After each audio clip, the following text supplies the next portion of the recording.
We don't really need you living in any other area. We don't want you to have any options outside of us because a good pimp makes sure his hoes are in check. A good pimp makes sure that he maintains control of the situation. So we don't want you to have too much freedom. We need you to have just enough freedom to show up and vote, almost like a prison inmate where they say we'll let you out of your cell for you to go out in the field and pick some cotton, or we'll let you out of your cell just long enough for you to go out and do dirty work for us. But we don't want you to truly be free and have free will and truly have options in your life. And so really, I just want to say this: if you want to see a great layout of a black agenda, go to look at Ice Cube's contract with Black America, and that's what you're going to find.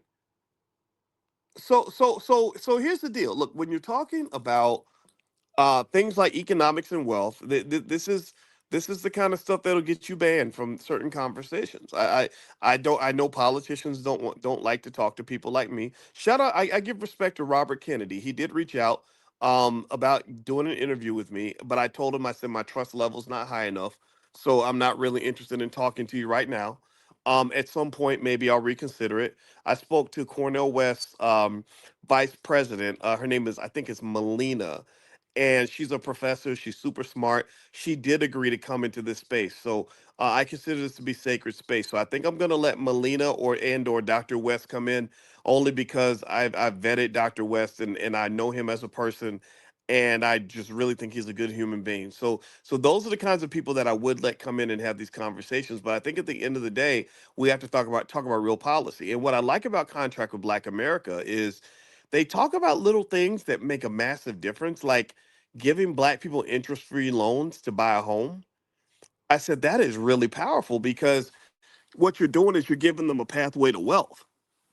Why is that? Well, because somebody who helped Ice Cube put together the Contract with Black America understood something that's been true in economics for a very long time, that any research study will tell you, which is that home ownership is the number one pathway that people go from poverty to middle class. How many of y'all knew that? How many of y'all know that one of the biggest variables to determine whether you are going to be middle class or lower class in America is whether or not you own some real estate?